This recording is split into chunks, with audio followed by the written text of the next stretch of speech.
Hi everyone. आज के video में देखेंगे सोशियोलॉजी पेपर 2 का एनसीईआरटी क्लास 12 का चैप्टर नंबर 2 जो काफ़ी इम्पोर्टेंट है आपके एग्जाम के लिए। द टॉपिक है the demography structure of Indian society.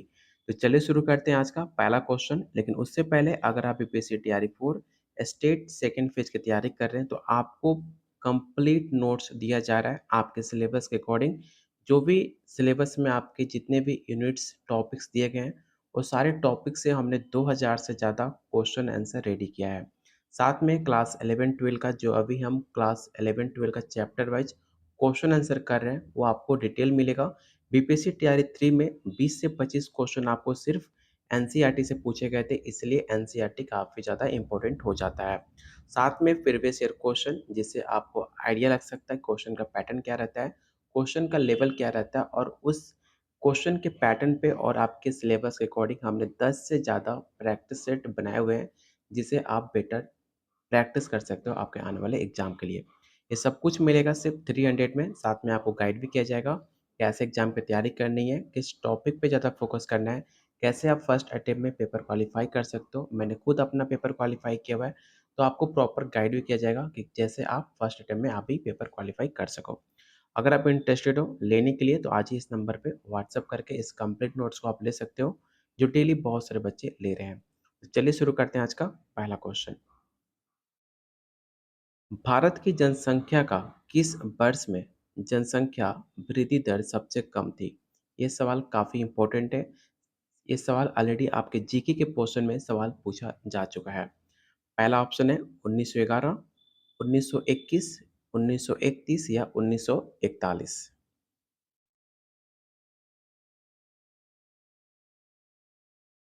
तो इसका राइट आंसर होगा ऑप्शन नंबर बी 1921। याद रखिएगा कि 1921 को भारत के जनसंख्या के इतिहास में महामारी वर्ष कहा जाता है, क्योंकि इस दौरान महामारी और अकाल के कारण मृत्यु दर काफ़ी ज़्यादा बढ़ गई थी। इस वर्ष जनसंख्या वृद्धि दर नकारात्मक रही थी, इसलिए आपको सबसे कम वृद्धि देखने को मिली थी। अगला क्वेश्चन है निम्नलिखित में किस वर्ष को भारत के जनसंख्यिकीय संक्रमण में महाविभाजन माना जाता है? 1911, 1921, 1951 या 1941।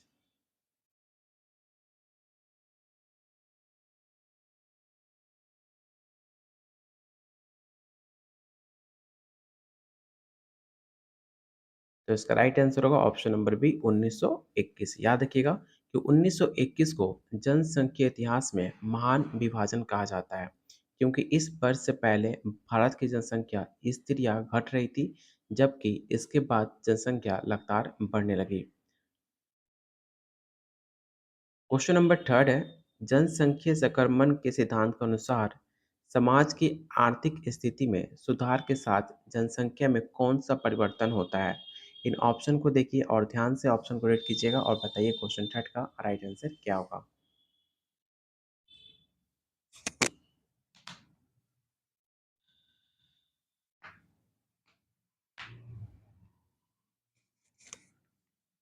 तो इसका राइट आंसर होगा ऑप्शन नंबर सी निम्न दर और मृत्यु दर।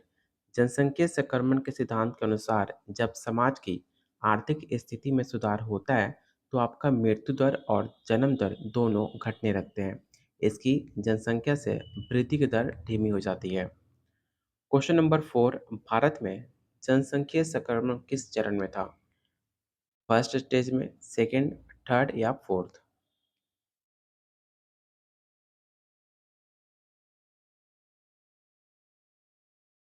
तो इसका राइट आंसर होगा ऑप्शन नंबर सी तीसरे चरण। भारत के जनसंख्या संक्रमण के तीसरे चरण में था, जहां पर मृत्यु दर में कमी आई लेकिन जन्म दर अभी भी थोड़ी अधिक है। हालांकि जन्म दर धीरे धीरे घट भी रही थी। अगला क्वेश्चन है जनसंख्या संक्रमण सिद्धांत के अनुसार किस चरण में जनसंख्या सबसे अधिक बढ़ती है? इस क्वेश्चन को आप याद रखिएगा, सवाल काफी इंपॉर्टेंट है। पहला चरण, दूसरा, तीसरा या चौथा?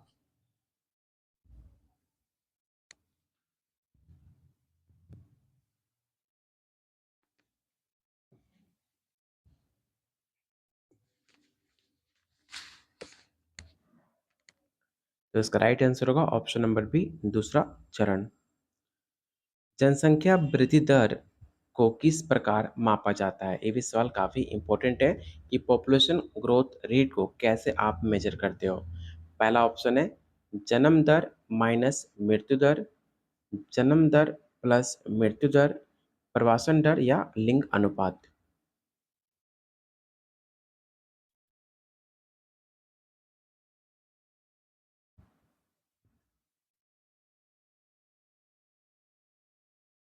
तो इसका राइट आंसर होगा ऑप्शन नंबर ए, जन्म दर माइनस मृत्यु दर। अगला क्वेश्चन काफ़ी इंपॉर्टेंट है क्योंकि सवाल ऑलरेडी आपके प्रीवियस ईयर क्वेश्चन में पूछा जा चुका है। देखने में क्वेश्चन काफ़ी आसान लगेगा लेकिन आपको कंफ्यूज कर सकता है। लिंग अनुपात क्या दर्शाता है? अब इन चार ऑप्शन को रीड कीजिए और बताइए क्वेश्चन 7 का राइट आंसर क्या होगा।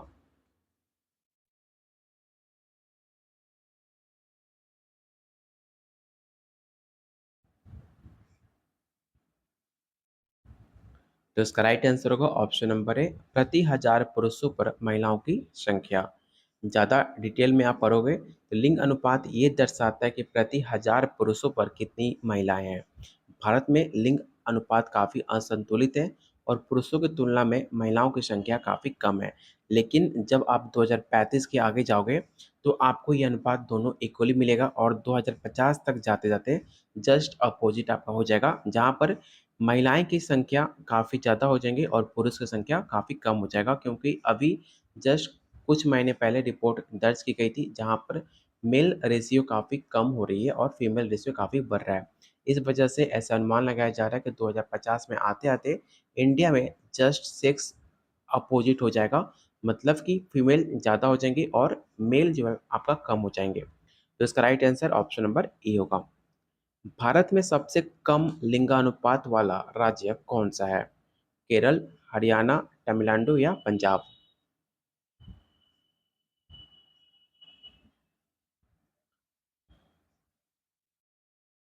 याद रखिएगा इसका राइट आंसर होगा ऑप्शन नंबर बी, हरियाणा।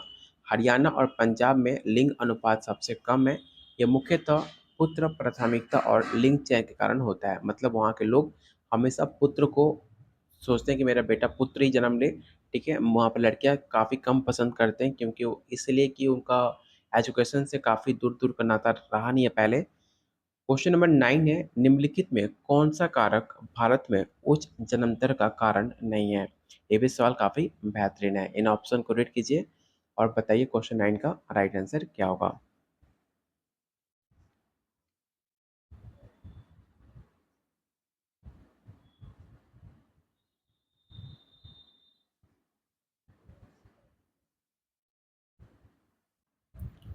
तो इसका राइट आंसर होगा ऑप्शन नंबर सी, महिलाओं का उच्च शिक्षा अवसर। कभी भी उनका एजुकेशन, जो ऐसी महिलाएं जो काफ़ी ज़्यादा पढ़ लिख लेती हैं तो उनके पढ़ाई के चलते जन्म दर कभी भी आपका कारण नहीं बन सकता। ऐसा नहीं है कि लड़कियां ज़्यादा पढ़ लेंगी तो बच्चे को जन्म लेना छोड़ देंगे, ऐसा कुछ नहीं होता।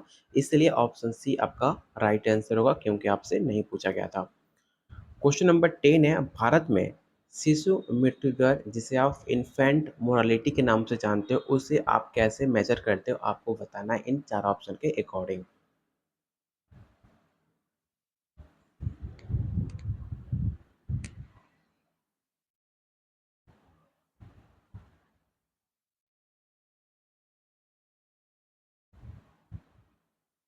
तो इसका राइट आंसर होगा ऑप्शन नंबर ए, प्रति हजार जीवित जन्मों से मृत बच्चों की संख्या। मान लो कि अगर 1000 बच्चे जन्म लेते हैं किसी एक दिन, किसी एक महीने में 1000 बच्चे जन्म लिए और किसी एक महीने में, उसी महीने में कोई 500 बच्चे मर गए, तो आपका रेशियो जो होगा 1000 बच्चों पे निकाला जाएगा 500 बच्चे की मौत। तो इसका राइट आंसर क्या होगा? तो ऑप्शन नंबर ए हो जाएगा। जनसंख्या के किस तत्व को जनसंख्या स्थिरता से जोड़ा जा सकता है?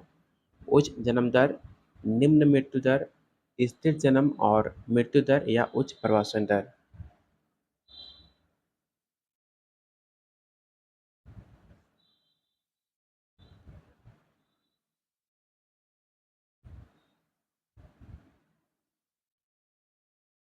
तो इसका राइट आंसर होगा ऑप्शन नंबर सी, स्थिर जन्म और मृत्यु दर। जब किसी देश में जन्म और मृत्यु दर दोनों स्थिर होते हैं तब जनसंख्या स्थिर रहती है।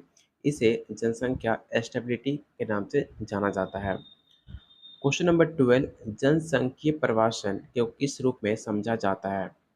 मतलब आपने माइग्रेशन देखा होगा, कोरोना के टाइम पे जब एक इंसान दूसरी जगह पर जा रहे थे, जो माइग्रेशन कहा जाता है, एक जगह से दूसरे जगह जाना, जिसको हिंदी में प्रवासन के नाम से जाना जाता है। पहला ऑप्शन है लोगों को एक स्थान से दूसरे स्थान पर अस्थायी रूप से ट्रांसफर। ऑप्शन बी है लोगों को अस्थायी यात्रा। तो पहला ही ऑप्शन आपका सही है, इसलिए इसका राइट आंसर ऑप्शन नंबर ए हो जाएगा। जब जैसे कि बहुत सारे ऐसे मजदूर थे जो दिल्ली में फंसे हुए थे और वो बिहार आना चाहते थे आपके कोरोना के टाइम, तो कैसे भी हो, पैदल चल कर हो चाहे छुप कर गाड़ी में आए हो, वो सब माइग्रेंट के एक जगह से दूसरी जगह। तो इसलिए इसका right answer option number A होगा। भारत में सर्वाधिक जनसंख्या घनत्व वाला राज्य कौन सा है? तो काफ़ी आसान और काफ़ी इम्पोर्टेंट क्वेश्चन है। आपको ये बताना है कि सबसे ज़्यादा ध्यान से क्वेश्चन को रीड करना। यहाँ पर सिर्फ सर्वाधिक जनसंख्या वाला राज्य नहीं पूछा है। अगर सिर्फ आपसे पूछ लेता सर्वाधिक जनसंख्या वाला राज्य, तो आपका आंसर यूपी होता, वेस्ट बंगाल होता, या चाहे आपका मध्य प्रदेश या बिहार होता। लेकिन आपसे क्वेश्चन में पूछा गया है सर्वाधिक जनसंख्या घनत्व वाला जिला, ठीक है, राज्य। तो उसका राइट आंसर आपको बताना है बिहार, पश्चिम बंगाल, उत्तर प्रदेश या केरल।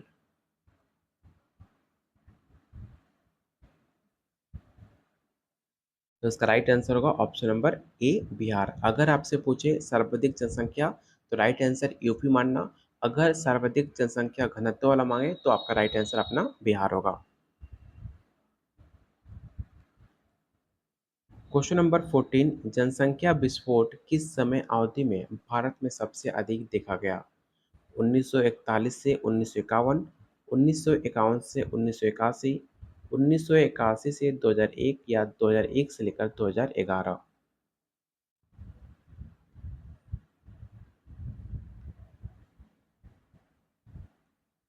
तो टाइम था 1951 से लेकर 1981, जहां पर जन्म दर वृद्धि दर काफ़ी ज़्यादा तेज देखने को मिली थी। क्वेश्चन नंबर 15 है डिपेंडेंट पॉपुलेशन जनसंख्या संदर्भ में किसे कहा जाता है? इन ऑप्शन को रीड कीजिए और बताइए इसका राइट आंसर क्या होगा। देखो, कभी भी क्वेश्चन आपसे पॉजिटिव में पूछे, कभी भी आपका राइट आंसर केवल नहीं हो सकता है। केवल आंसर तभी सही हो सकता है जब क्वेश्चन में आपसे नेगेटिव पूछा जाए, नहीं पूछा जाए, तब जाकर आपका आंसर केवल होने की चांसेस होती है। लेकिन जब भी क्वेश्चन पॉजिटिव में पूछे, तो जब भी केवल ऑप्शन दिखेगा, आप उसे कट कर देना, कभी भी आपका राइट आंसर नहीं हो सकता है। तो इसका राइट आंसर क्या होगा? तो ऑप्शन नंबर ए हो जाएगा। इसको ध्यान से पढ़िए कि 0 वर्ष से लेकर 14 वर्ष के बच्चे, 60 वर्ष से अधिक उम्र के बुजुर्गों का आश्रित जनसंख्या कहा जाता है। मतलब ऐसे बच्चे जो 14 वर्ष से पहले के हैं और 60 वर्ष से अधिक, उन दोनों को आश्रित जनसंख्या कहा जाता है। आश्रित जनसंख्या क्या होता है? किसी पे डिपेंड, जो बच्चे होते हैं वो पेरेंट्स पे डिपेंड होते हैं, और जो बुजुर्ग हो जाते हैं वो अपने बच्चों पे डिपेंड रहते हैं। उसे कहा जाता है आश्रित जनसंख्या, क्योंकि आमतौर पर आर्थिक रूप से वो एक्टिव नहीं होते, मतलब सक्रिय नहीं होते हैं, और उनकी देखभाल की आवश्यकता होती है, इसीलिए इसे डिपेंडेंट, ठीक है, इसे क्या कहते हैं? इसको डिपेंडेंट पॉपुलेशन कहते हैं, मतलब किसी और पे वो डिपेंड है। किस जनसांख्यिक तत्व को सीधा संबंध देश की आर्थिक समृद्धि से होता है? लिंगानुपात, मृत्यु दर, साक्षरता दर या जन्म दर?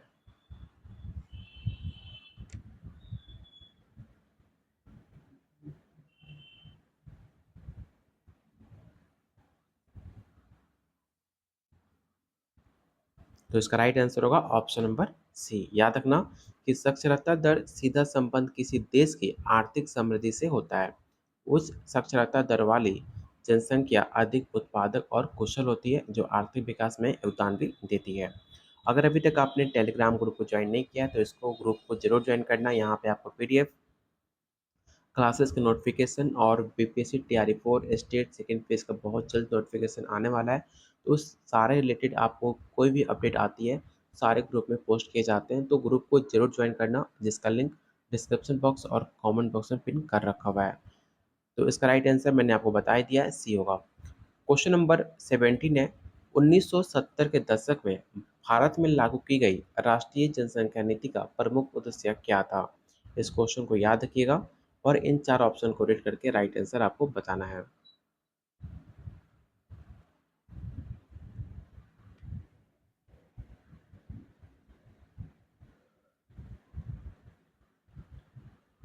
तो 1970 में राष्ट्रीय जनसंख्या नीति लाई गई थी, जो आपको याद होना चाहिए। अगर आपसे एग्जाम में पूछ लेता है कि राष्ट्रीय जनसंख्या नीति कब लागू की गई थी, तो याद रखिएगा 1970 में। क्यों लागू की गई थी? क्योंकि जन्म दर को स्थिर करना था। मतलब जन्म दर और काफ़ी ज़्यादा मृत्यु दर बढ़ गई थी, तो उसको कंटिन्यू करने के लिए, उसको स्टेबिलिटी करने के लिए इस योजना को लाया गया था। तो ऑप्शन नंबर बी इसका राइट आंसर होगा। फर्टिलिटी रेट किसे मापा जाता है? जो मैंने आपको स्टार्टिंग में बताया था कि फर्टिलिटी रेट आपको 2050 में इंडिया में जो मेल का फर्टिलिटी रेट है वो काफ़ी कम हो जाएगा और फीमेल का फर्टिलिटी रेट काफ़ी ज़्यादा बढ़ जाएगा, जिस अकॉर्डिंग 2050 में मेल की संख्या काफ़ी कम हो जाएगी कंपेयर टू फीमेल पॉपुलेशन। तो आपको बताना है कि फर्टिलिटी रेट कैसे मापा जाता है। ये सवाल काफ़ी इंपॉर्टेंट भी है और आने के चांसेस काफ़ी ज़्यादा है, क्योंकि फर्टिलिटी रेट को लेकर बहुत जल्द यहाँ पे सर्वे स्टार्ट भी हुआ था और उसका रिजल्ट डिक्लेयर भी कर दिया गया है। तो इन ऑप्शन को रीड कीजिए और बताइए कि फर्टिलिटी रेट कैसे मेजर मेजर किया जाता है।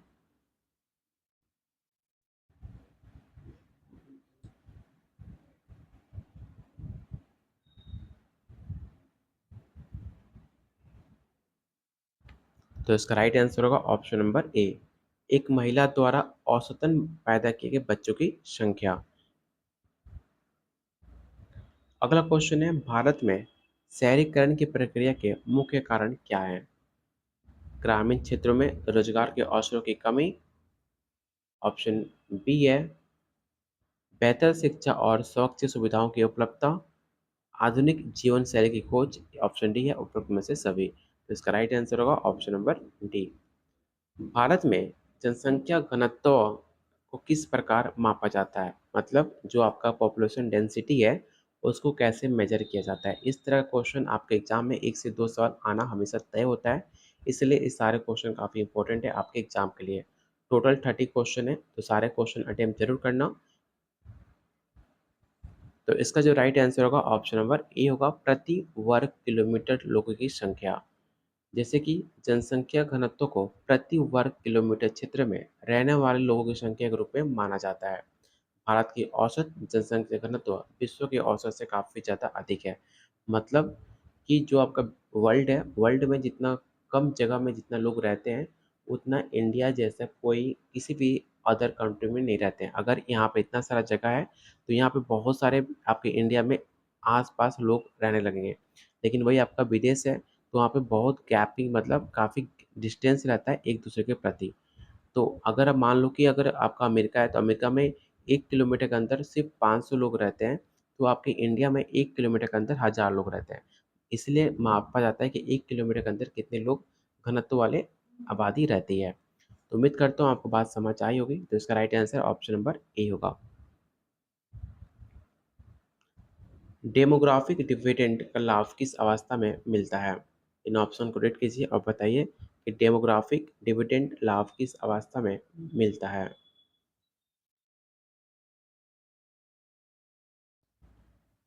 तो इसका राइट आंसर होगा ऑप्शन नंबर ए, जब युवा जनसंख्या अधिक होती है। जनसांख्यिक लाभांश उस समय प्राप्त होता है जब किसी देश का युवा जनसंख्या अधिक हो और आर्थिक रूप से सक्रिय जनसंख्या के साथ बढ़ जाए, जिससे देश का उत्पादकता और वृद्धि दर में काफ़ी वृद्धि होती है। वर्ल्ड में पूछा जाता है सबसे युवा कहाँ पर है, तो अपने इंडिया में है। भले बेरोजगार हैं, लेकिन सबसे ज़्यादा युवा आपके इंडिया में ही देखने को मिलता है। 2011 की जनगणना के अनुसार भारत की जनसंख्या लगभग कितनी थी? ये सवाल काफ़ी ज़्यादा लोग ध्यान में नहीं रखते, लेकिन हमेशा सवाल पूछा जाता है। तो याद रखिएगा, 2011 में जब जनगणना हुई थी, उस टाइम आपकी आबादी अप्रॉक्स 1.2 अरब थी, मतलब 121 करोड़ थी। जो अभी 2024 में ऐसा अनुमान लगाया जाता है कि आपकी इंडिया की टोटल आबादी 140 करोड़ से ज़्यादा हो चुकी है। जो आपके वर्ल्ड में सबसे ज़्यादा पॉपुलेशन वाला कोई कंट्री है, तो अपना इंडिया है, जो इस पे गर्व नहीं करना चाहिए।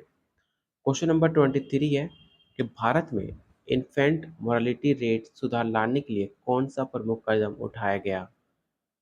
पहला ऑप्शन है परिवार नियोजन कार्यक्रम। ऑप्शन बी है मातृ और शिशु स्वास्थ्य कार्यक्रम। तो याद रखिएगा इसका राइट आंसर ऑप्शन बी होगा। जो माता हैं और जो उनके बच्चे हैं उनके स्वास्थ्य के लिए काफ़ी ज़्यादा ध्यान रखा जाए, इसलिए इसका कार्यक्रम लाया गया जो इन्फेंट मोरालिटी रेट को सुधारा जा सके। तो ऑप्शन नंबर बी इसका राइट आंसर होगा। और आप लोगों से रिक्वेस्ट है कि अभी तक आपने वीडियो को लाइक एंड शेयर नहीं किया तो प्लीज़ वीडियो को लाइक एंड शेयर आप जरूर करना, क्योंकि आपका एक लाइक हमें काफ़ी मोटिवेट करेगा आप लोग के लिए और बेहतरीन से बेहतरीन क्वेश्चन लाने के लिए, क्योंकि सारे क्वेश्चन टाइप करने और आपके पास डिलीवर करने में काफ़ी ज़्यादा एफर्ट भी लगता है। तो प्लीज़ इस मेहनत के लिए सब कोई एक वीडियो को लाइक और शेयर जरूर करना। क्वेश्चन नंबर 24 है, प्रवासन के मुख्य प्रकार कौन कौन से हो सकते हैं? ग्रामीण से शहरी, शहरी से ग्रामीण, अंतर्राष्ट्रीय से आंतरिक या उपरोक्त में से सभी। तो इसका राइट आंसर होगा option number D, all of this. जनसंख्या वृद्धि के कारण कौन से प्राकृतिक संसाधन पर सबसे अधिक दबाव पड़ता है? जल पर, वायु पे, भूमि पे व उन शक्ति पर।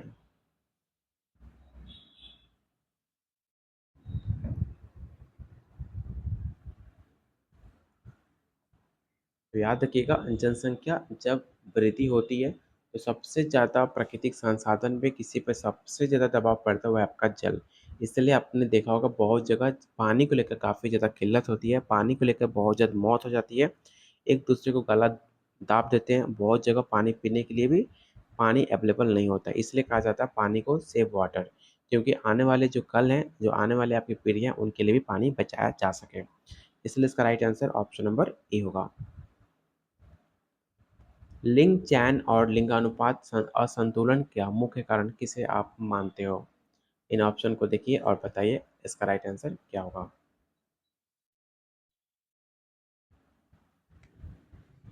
तो इसका राइट आंसर होगा option number D, all of this. बाल विवाह की प्रथा जनसंख्या वृद्धि को कैसे प्रभावित करती है? तो याद रखिएगा कि बाल विवाह की प्रथा जनसंख्या वृद्धि को, ये जन्म दर को बढ़ाती है। मतलब अगर अगर आपका शादी 14 साल में या 12 साल में हो जाती है जैसे पहले के टाइम पे होता था, तो आप बहुत जल्द और बच्चे पैदा कर सकते हो। लोग पहले के ज़माने में किसी के 10-15 बच्चे क्यों रहते थे? क्योंकि उनको बाल विवाह में शादी हो जाती थी और एक अच्छे 30 एज तक आते आते वो 10-15 बच्चों की माँ बन जाती थी। इसलिए बाल विवाह जनसंख्या वृद्धि को काफ़ी ज़्यादा इफ़ेक्ट करती है। इसलिए इसका right answer option number A होगा। भारत के किस राज्य में सबसे अधिक साक्षरता दर पाई जाती है? तो उम्मीद करता हूँ ये सारे आंसर आपको पता होंगे, क्योंकि भारत में सबसे ज़्यादा पढ़े लिखे लोग आपको केरल में देखने को मिलते हैं। जो आप बचपन से सुनते आ रहे होंगे कि भारत में सबसे ज़्यादा पढ़े लिखे लोग केरल के लोग रहते हैं। वहाँ पर 90% दर आपका साक्षरता दर है, इसे आप याद रखिएगा। भारत में निम्न लिंग अनुपात का मुख्य कारण किसे आप मानते हो? कन्या भ्रूण हत्या, बाल विवाह, प्रवासन या शहरीकरण।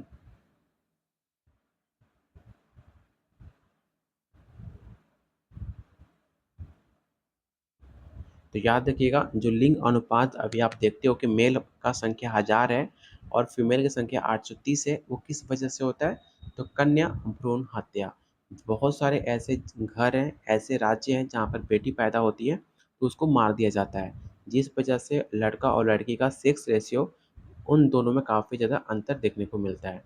आज के टाइम पे काफ़ी कम हुआ, लेकिन फिर भी ऐसे बहुत सारे स्टेट हैं, बहुत सारे ऐसे फैमिली है, ऐसे बहुत सारे आपके कल्चर हैं या ऐसे बहुत सारे रिलीजन हैं जहाँ पर लड़कियों को मार दिया जाता है लड़की होने पर। इसके मुख्य पीछे रीजन जो है आपका कन्या भ्रूण हत्या को माना जाता है।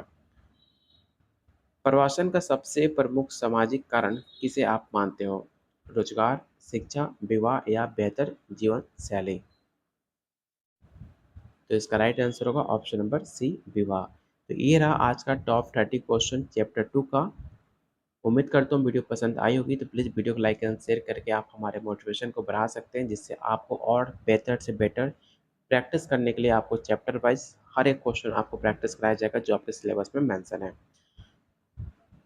अगर आप अभी तक पेड नोट्स नहीं लिया है तो अभी पेड नोट्स लेकर आप कंप्लीट सिलेबस के अकॉर्डिंग आप कंप्लीट नोट्स ले सकते हो, साथ में आपको प्रॉपर गाइड भी किया जाएगा। ये सब कुछ मिलेगा सिर्फ 300 के अंदर। तो लेने के लिए इस नंबर पे आप मुझे व्हाट्सअप कर सकते हैं। मिलते हैं बहुत जल्द अगले वीडियो में, तब तक के लिए कीप वॉचिंग, कीप शेयरिंग।